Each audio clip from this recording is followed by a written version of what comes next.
The massive alien ship appeared without warning on a Tuesday morning. One moment Earth's orbit was clear. The next, a vessel the size of Manhattan hung silently above the planet. Global panic erupted within hours. Stock markets crashed. Religious leaders called emergency meetings. Military forces worldwide went to their highest alert level. Alan Morris was eating breakfast when the call came.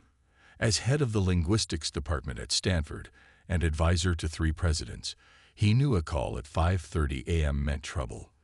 The voice on the other end belonged to National Security Advisor Greg Peterson. "Alan, we need you in Washington now." 6 hours later, Alan found himself in an underground conference room with 20 of the world's most influential people. The United Nations Secretary General, military commanders, scientists, and diplomats all stared at screens showing the alien vessel. "What do we know?" Alan asked. Defense Secretary Patricia Miller answered, "Nothing. They're just sitting there. No communications, no hostile actions. They've ignored all our attempts to contact them." As if hearing her words, every screen in the room flickered. A face appeared, humanoid but clearly alien, with pale blue skin and eyes too large for its narrow face. "People of Earth," the alien spoke in perfect English. "We are the Galactic Concord. We come in peace and with purpose." The room erupted in whispers. Alan leaned forward, studying the alien's expressions and movements. "We have monitored your world for centuries. Your species shows great promise, yet faces great danger. We offer protection and guidance." The Secretary General stepped forward. "Protection from what?" The alien's expression shifted subtly. Alan noticed a slight hesitation. "From forces that would harm developing worlds. The universe is vast and contains many threats. The Concord exists to shield promising civilizations." Within hours, Alan was appointed head of a hastily assembled first contact team. World leaders agreed that someone needed to meet these aliens face to face. At NASA's Johnson Space Center, Alan met Lieutenant Samantha Kelly, a Navy pilot assigned to the team. She had short brown hair and serious eyes that seemed to miss nothing. "Dr. Morris," she said, shaking his hand firmly, "I've been reviewing the alien transmissions. Something feels off." "What do you mean?" Alan asked as they walked toward the briefing room. "Their language is too perfect. They claim they've been watching us for centuries, but they speak like they've been living among us, and they keep dodging questions about this supposed threat." Alan nodded. "I noticed that too. Let's keep our eyes open." 24 hours later, Alan and 5 team members boarded a shuttle bound for the alien vessel. Lieutenant Kelly piloted while Alan reviewed his notes. The shuttle approached a seamless entry port that opened like a widening pupil. Inside, the air smelled faintly of cinnamon. Gravity felt slightly stronger than Earth's. 3 aliens waited, all dressed in silvery garments that seemed to flow like water. "Welcome," said the central figure. "I am Ambassador Vector. We are pleased you accepted our invitation." Alan stepped forward. "We appreciate your offer of protection, Ambassador. Earth has many questions." Vector guided them through curved hallways into a large chamber with a window overlooking Earth. "Your world is beautiful. The Concord has protected many such worlds." "Protected from what exactly?" Lieutenant Kelly asked directly. Alan noticed a flicker of something. Annoyance. "Cross Vector's features. The dangers are complex and would be difficult for your species to comprehend at this stage." "Try us," Alan said. Vector turned to face Earth again. "There are forces in the universe that consume rather than nurture. Some we call the void, entropy made conscious. Others are civilizations that harvest developing worlds for resources." Alan and Samantha exchanged glances. His diplomatic training told him the alien was being evasive. "If we're to accept your help," Alan said carefully, "we need to understand the specific threats." Vector smiled, but the expression didn't reach his eyes. "In time. First, we must establish proper defensive measures. The Concord Council has authorized immediate protection for Earth. As they left the meeting hours later, Lieutenant Kelly whispered to Alan, "Did you notice they never actually answered your questions?" Alan nodded, and they seemed very interested in gaining access to our satellite network for these defensive measures. "Sir," Samantha said quietly as they re-entered the shuttle, "I think Earth might need protection. But from whom?" 3 weeks after first contact, the Galactic Concord established their embassy in Geneva. The sleek silver building seemed to glow from within, drawing tourists and protesters alike. Some humans welcomed the aliens with open arms. Others demanded they leave Earth immediately. Major Frank Carter watched the embassy from a cafe across the street. His coffee had gone cold an hour ago. Military intelligence had assigned him to observe the aliens, and he took his job seriously. Frank had served in 3 combat zones, but nothing prepared him for alien diplomats. "Mind if I join you?" Frank looked up to see a woman with curly black hair and tired eyes. Dr. Lisa Washington was the astrophysicist he'd been told to expect. "Please," he said, gesturing to the empty chair. Lisa sat down and opened her laptop. "I've been analyzing the energy readings from their ships. Something doesn't add up." "I'm listening." "These readings show their vessels produce a field that could block signals from leaving Earth, not just prevent things from entering our atmosphere." Frank frowned. "Like a cage rather than a shield." Inside the embassy, Ambassador Vector addressed the United Nations Security Council. Screens worldwide broadcast his message.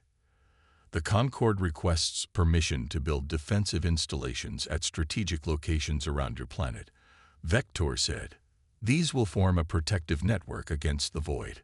The Russian representative leaned forward. "You still have not explained what this void is." Vector's smile did not reach his eyes. "The void defies simple explanation. It is a force that consumes developing civilizations. We have protected 17 worlds from it already." "And these installations," the American representative asked, "what exactly do they do?" "They create an energy field that repels void entities.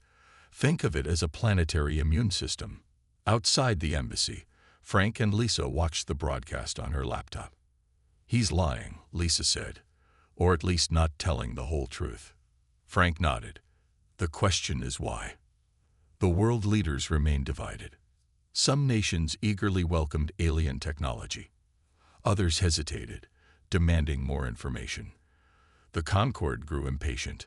1 week later, Frank received clearance to enter the embassy as part of a military liaison team.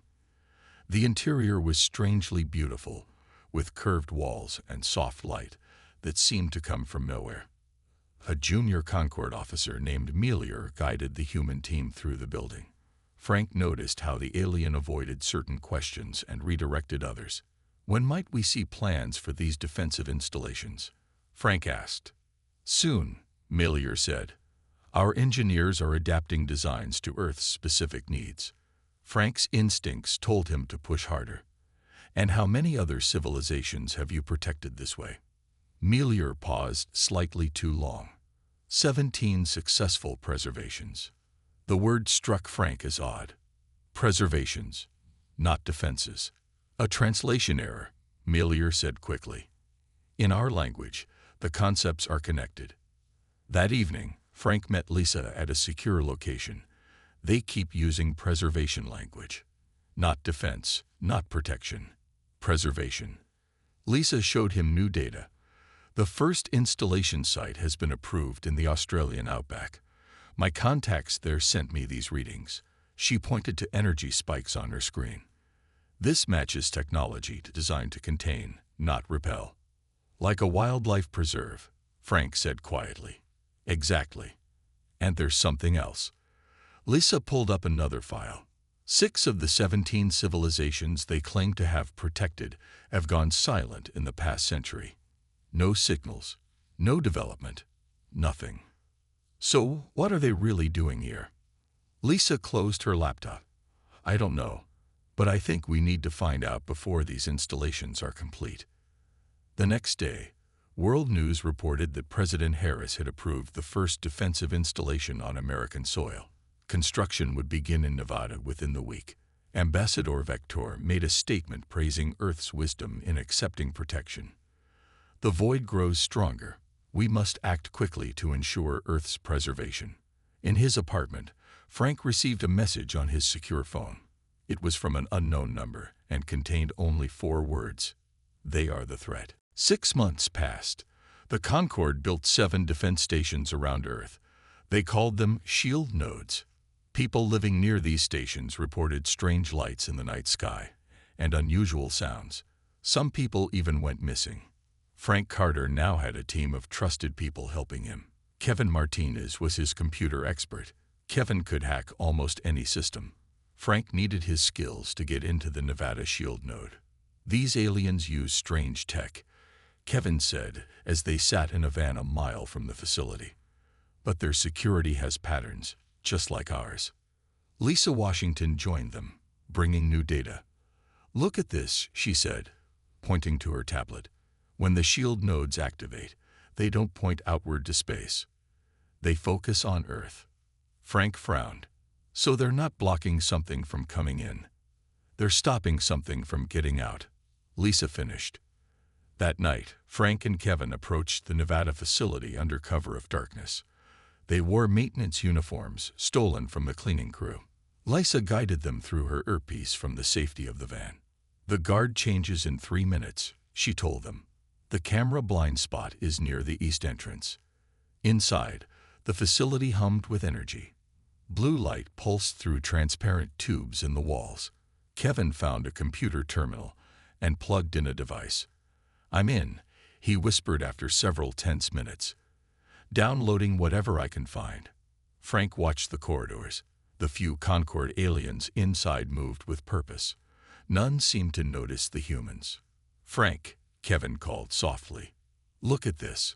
On the screen were images of Earth and other planets. Each had labels in alien writing, but the computer had translated some words. Earth's label read, "Preservation Subject 18. Preparation 63% complete." "What does that mean?" Frank asked. Kevin pointed to another screen. "These look like plans for more shield nodes. 20 more. Once they form a complete network." An alarm suddenly blared. Red lights flashed. "We're discovered," Frank said. "Let's move." They rushed toward the exit, guards shouting behind them. Outside, they ran for the van where Lisa waited, engine running. "Did you get what we needed?" she asked as they sped away. Kevin held up his device. "I think so. But they know someone was inside." Back at their safe house, they examined the stolen files. Most were in alien language, but Kevin's software translated enough to worry them. "Look at these," Lisa said, pointing at images showing planets surrounded by energy fields. "These must be the other worlds they preserved." None of them show any signs of development after the shield networks were completed. Frank studied a document labeled Earth Status Report. "This says humans are suitable for preservation because we are developing but manageable." "What does that mean?" "I think," Lisa said slowly, "they're putting planets in zoos." Their discussion stopped when a news alert appeared on their screens. A second alien ship had entered the solar system, but was heading toward Saturn, not Earth. "That's strange," Kevin said. "Why aren't they heading here?" 3 days later, Lisa's colleague Dr. Eric Patel called from the mountain observatory where he worked. "Lisa, we received a transmission. Not from the Concorde. From the new ship. They're calling themselves the Arcturus Coalition." "What did they say?" Lisa asked, putting the call on speaker. Eric's voice shook. "They say the Concorde is lying. They're not protectors. They're collectors. They preserve species they find interesting by containing them, stopping their development." "Like a wildlife preserve," Frank said. "Exactly," Eric replied. "And that's not all. The transmission says the shield nodes aren't defense systems. Once complete, they form a containment field. Earth will be cut off from the rest of the galaxy. Forever." Lisa looked at Frank and Kevin. We need to take this to someone with authority. Frank nodded grimly. I know someone. Admiral Susan Woods. If anyone will listen, she will. As they gathered their evidence, news reports showed Ambassador Vector announcing plans to accelerate the SHIELD network. Due to increased threat levels, he said, we must complete Earth's protection immediately. Admiral Susan Woods looked skeptical as she reviewed the evidence in her Pentagon office. At 62, she had seen much in her military career, but aliens planning to turn Earth into a zoo was a first. These are serious claims, Major Carter, she said, her gray eyes sharp. Frank nodded. Yes, Mom, but the evidence is clear. Lisa stepped forward. Admiral, the SHIELD nodes form a containment pattern. Once complete, nothing gets in or out. Not ships, not signals. Earth would be cut off forever. Susan tapped her desk. I need more than theories. The President loves these aliens. Half the world does. Kevin played the message from the Arcturus coalition ship. A deep voice spoke in slightly accented English. The Galactic Concord is not a protection force. They are collectors. They identify developing species with potential and preserve them at their current development stage. Earth will become their 18th living museum. The Admiral's face hardened. I'll assign a team to verify this independently. In the meantime, keep this quiet. As they left the Pentagon, Frank's phone buzzed. A text from an unknown number. Excavation in Brazil uncovered something. Not Concord tech. Older. Much older. Contact Dr. Paul Rodriguez. Meanwhile, in Brazil, workers clearing land for a new Concord facility made a discovery. 20 feet below the surface, they found metal structures unlike anything human or Concord. Dr. Paul Rodriguez, the lead archaeologist at the site, knew immediately this was important. The smooth black metal had strange symbols that glowed blue when touched. He sent samples for testing before the Concord representatives arrived. What have you found? Asked a Concord supervisor named Kelter.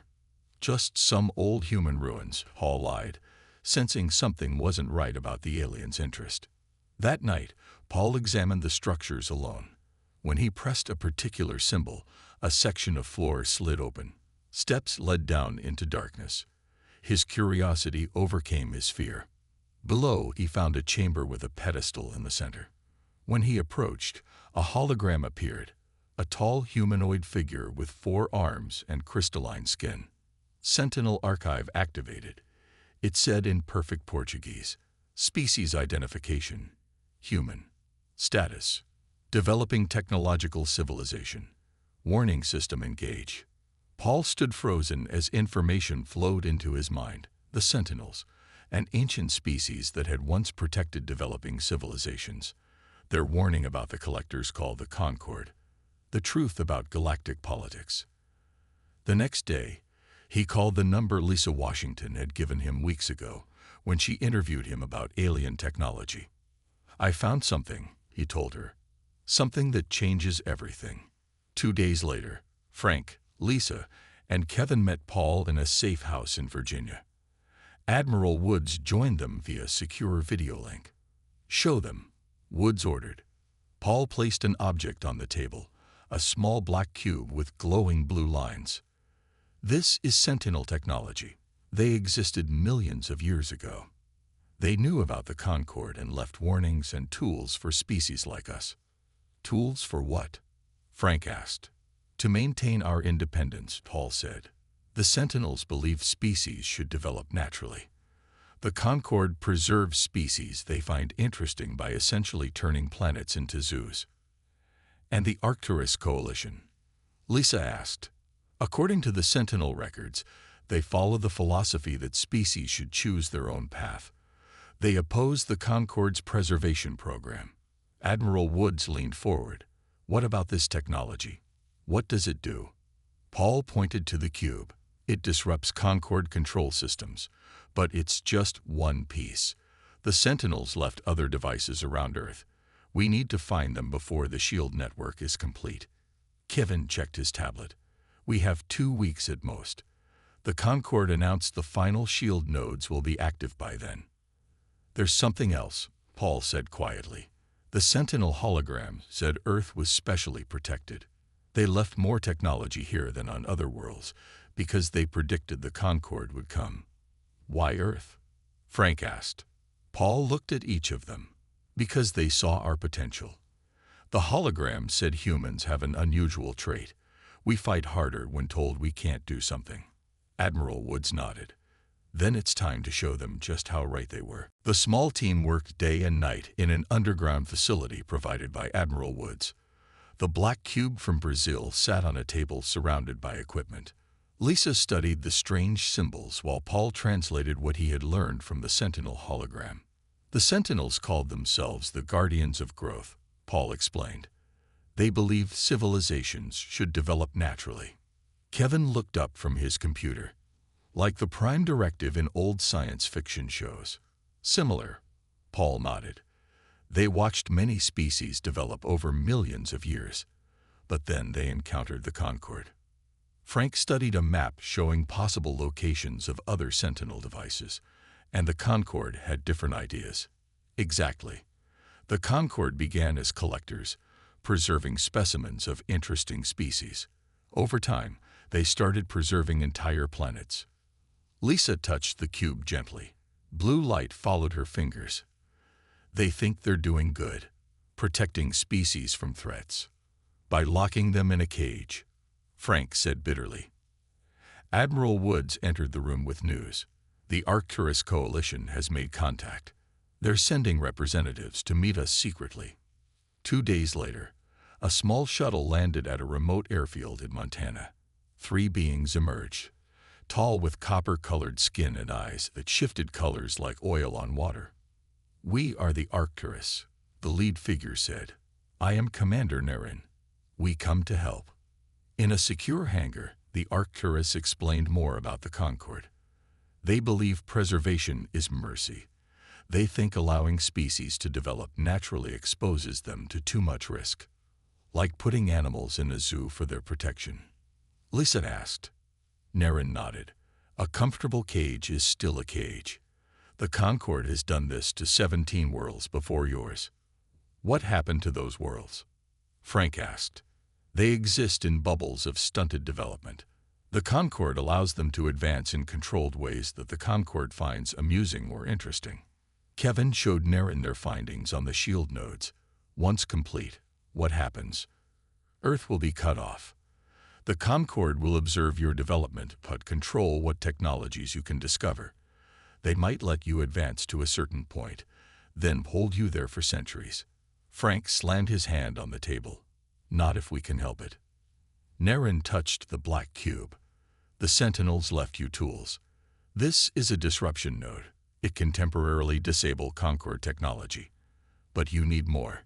According to the Sentinel records, Paul said they left 7 devices around the world. We found 2 more since Brazil.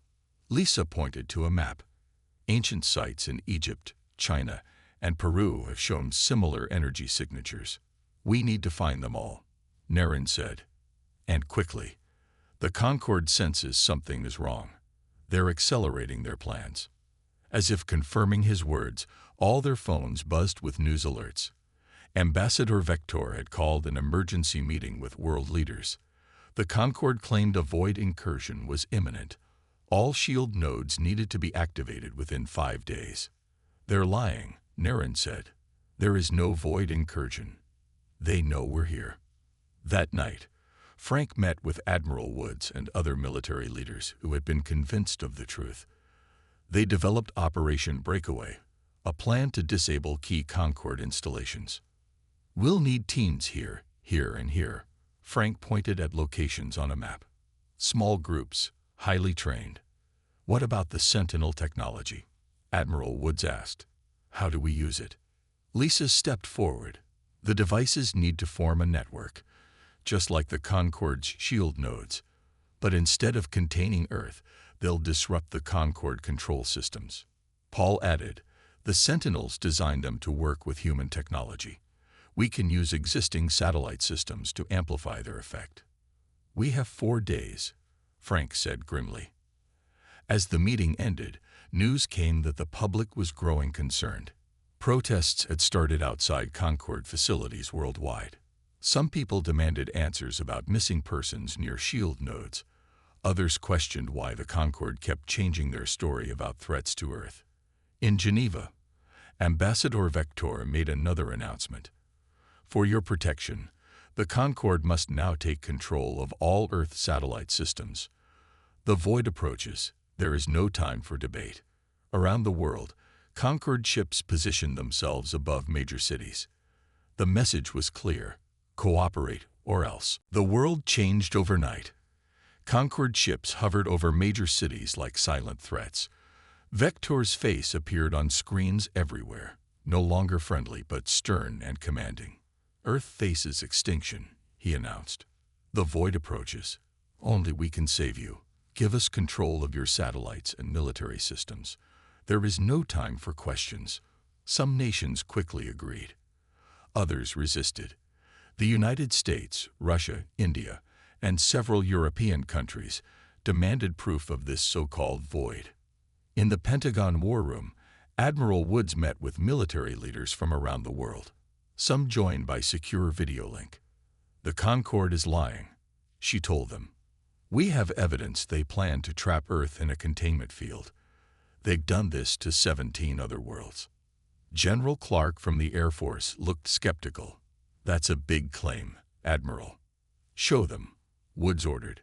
Frank and Lisa presented their findings. They showed images of other worlds in Concorde preservation. They played messages from the Arcturus Coalition. Finally, they demonstrated the Sentinel technology. The black cube pulsed with blue light when Lisa touched it. This disrupts Concorde control signals, she explained. We found 5 of the 7 devices the Sentinels left for us. What's your plan? Asked the Russian general. Frank showed them Operation Breakaway. Teams will strike key Concorde facilities. Meanwhile, we'll position the Sentinel devices at these locations to form a disruption network. In Geneva, Vector grew impatient. He demanded a meeting with world leaders. Your delay endangers your entire species, he said, his voice cold. The Concorde Council has authorized me to take control of Earth's defensive systems with or without your permission. The UN Secretary General stood firm. We need evidence of this threat. Show us this void you keep mentioning. Vector's eyes narrowed. The void cannot be seen until it is too late. You test our patience. That night, cities around the world experienced massive power outages. The Concorde called them energy drains from void proximity. But Lisa's team knew better. They're testing their control systems, she told Frank as they worked to activate the 5th Sentinel device in a lab in Colorado. Each shield node can affect power systems in its area. Kevin rushed in with news. Satellite communications are going down in Asia. The Concorde is taking control sector by sector. Admiral Woods called an emergency meeting. We can't wait any longer. Operation Breakaway starts at dawn. Across the globe, Special Forces teams prepared to strike Concorde facilities. The Arcturus provided weapons that could penetrate Concorde defenses. Lisa finished the calculations for the Sentinel network. Once all 7 devices are online and connected through our satellite system, they'll generate a pulse that will temporarily disable Concorde technology.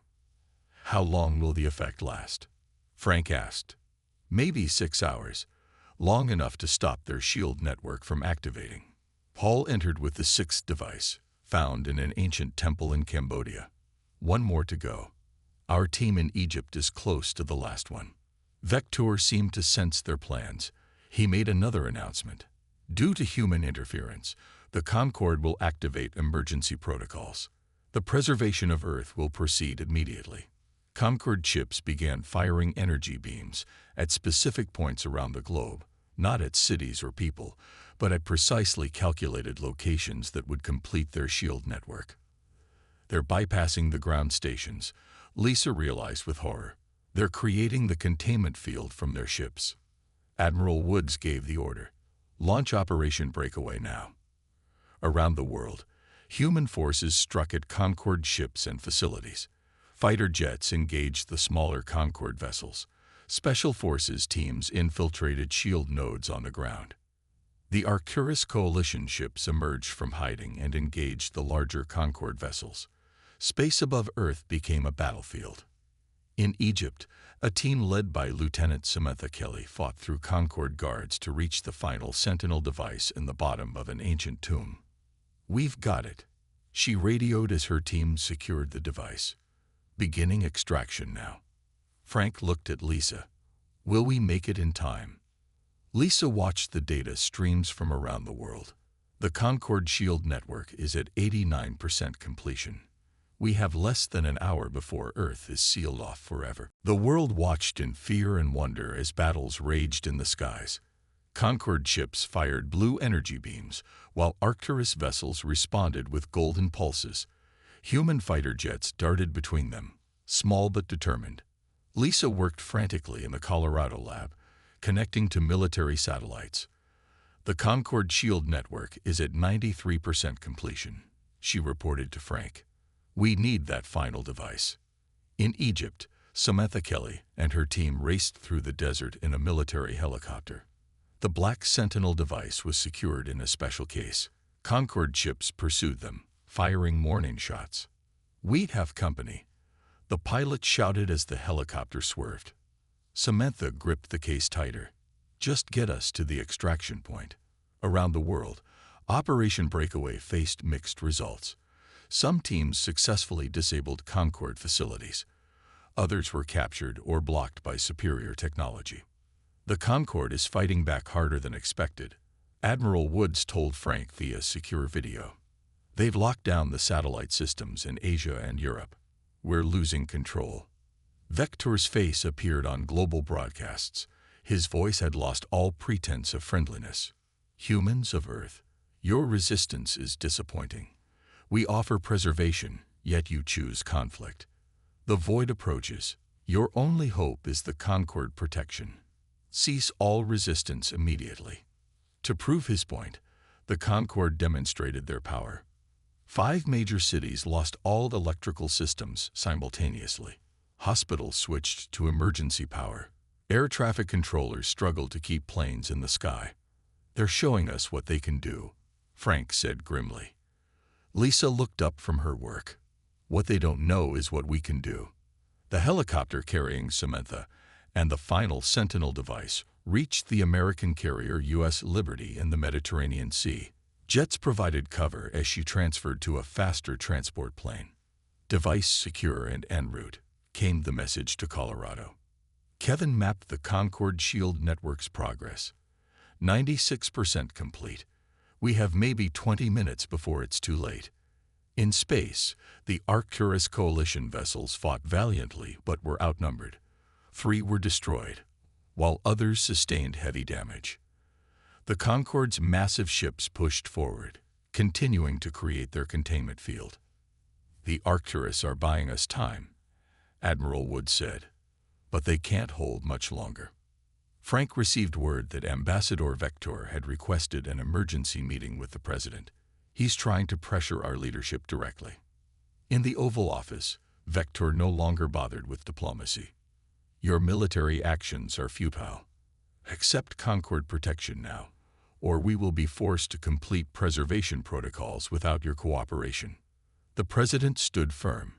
"We've seen your true intentions, Ambassador. Earth does not consent to becoming your zoo exhibit." Vector's expression hardened. "Consent is preferred but not required. Preservation is our sacred duty." The transport plane carrying the final Sentinel device landed at a small airfield near Denver. A helicopter waited to rush it to Lisa's lab. "Shield network at 98%, Kevin announced. "The Concorde is accelerating the process." The final device arrived. Lisa connected it to her equipment, completing the circuit of all 7 Sentinel devices. Paul helped her align the system with Earth's satellite network. "Ready?" she asked, her finger hovering over the activation key. Frank nodded. "Do it." She pressed the key. All 7 devices pulsed with blue light that grew brighter until it was almost blinding. Energy surged through the equipment. "It's working." Kevin shouted as his screen showed the pulse spreading through satellite systems worldwide. The energy built to a crescendo, then released in a massive wave that expanded outward from Earth. In space, Concorde ships suddenly lost power, their beams cutting off midstream. On the ground, shield nodes went dark. Sentinel pulse successful, Lisa reported. Concorde systems disabled. Admiral Woods didn't waste a moment. All forces, execute Phase 2. Take control of Concorde facilities while their systems are down. Around the world, military teams moved in. The Arcturus ships pressed their advantage, driving back the powerless Concorde vessels. In the Oval Office, Vector's communication device went silent. For the first time, the alien looked uncertain. "What have you done?" he asked. The president smiled. "We rejected your cage. Humanity defends itself, Ambassador, against all threats, including you." The Sentinel pulse lasted 6 hours, just as Lisa had predicted. 6 hours of advantage that humanity used well. Military forces secured 17 shield nodes worldwide. The Arcturus coalition destroyed or disabled 12 Concorde ships. Most importantly, the containment field never completed. Admiral Woods coordinated from the Pentagon as reports came in from around the world. "We've taken control of their main communications hub in Geneva," she told Frank. "And Vector?" Frank asked. "Still at the White House. The president is keeping him there." Lisa monitored the Sentinel network from Colorado. "The pulse will end soon. We need to be ready when their systems come back online." Kevin looked up from his computer. "What's stopping them from just trying again?" "We are," said Commander Narration as he entered the room. The Arcturus leader had been injured in the space battle, his copper skin now darker in places with burns. "My ships have surrounded their command vessel. We've offered them one option: retreat." Paul studied readings from the captured shield nodes. "We should destroy these. If even a few remain operational, they could try again." Around the world, humans celebrated an initial victory, but the fight wasn't over. When the pulse ended, remaining Concorde ships regained power. Their response was immediate and angry. Energy beams struck military bases and power stations. "They're retaliating," Admiral Woods reported as the Pentagon shook from a nearby strike. Frank led a team to the White House. They found the president facing down Ambassador Vector in the Oval Office. "Your resistance is unprecedented," Vector was saying. "No species has ever rejected Concorde preservation." "That's your mistake," the president replied. "You never understood humans. We don't accept cages, no matter how comfortable." Frank entered with armed soldiers. "Ambassador, your forces are retreating. Your shield network has failed." Vector looked genuinely confused. "Why fight so hard against protection? The galaxy is dangerous. The void will find you eventually." "That's our choice to make," Frank said. "Humanity will face whatever comes, on our terms." In space, the massive Concorde command ship prepared to retreat. But first, their leader opened communications with Earth. The being that appeared on screens worldwide was older than Vector, with pale blue skin that had faded almost to white. "Humans of Earth," the elder Concorde said, "you have rejected our gift of preservation. This puzzles us greatly. 17 civilizations before you have accepted our protection." Admiral Woods spoke for humanity. "We don't need your protection. We protect ourselves." The elder looked sad. "The universe contains horrors you cannot imagine. We have seen civilizations destroyed by the void, by resource harvesters, by their own mistakes. Preservation is mercy." "Maybe for some," Woods answered, "but not for us. Humanity chooses freedom with all its risks. You would rather face extinction than preservation." Commander Narration of the Arcturus joined the conversation. "They choose to determine their own fate, as is their right." The Concorde elder studied the humans carefully. "Fascinating. In all our history, we have never encountered such resistance to safety." Frank stepped forward. "You promised to defend Earth, but we already have defenders. They're called humans. For a moment, the elder was silent. Then, perhaps we have misjudged your species. You are more developed than we thought. We will withdraw from your system. And the other worlds you've preserved? Lisa asked. Will you free them too? That is not your concern, the elder replied. But we will. Reconsider our methods. The Concord ships retreated from Earth orbit. The Arcturus Coalition vessels escorted them to the edge of the solar system. 2 weeks later, Frank stood with Lisa, Kevin, and Paul on a hillside in Colorado. The last of the shield nodes was being dismantled below. Do you think they'll come back? Kevin asked. Lisa shook her head. I don't think so. We surprised them. They don't like surprises. The Arcturus have offered us membership in their coalition. Frank said, full status as a developing civilization with protection from genuine threats. What did the president say? Paul asked. She thanked them but said humanity needs time to find its own path. As the sun set, the four friends looked up at the stars. The galaxy was bigger and more complex than they had ever known. It contained dangers, yes, but also allies, technologies, and endless possibilities. Whatever comes next, Lisa said quietly, at least we'll face it as free humans, not specimens in a zoo. Frank nodded, and we'll face it together.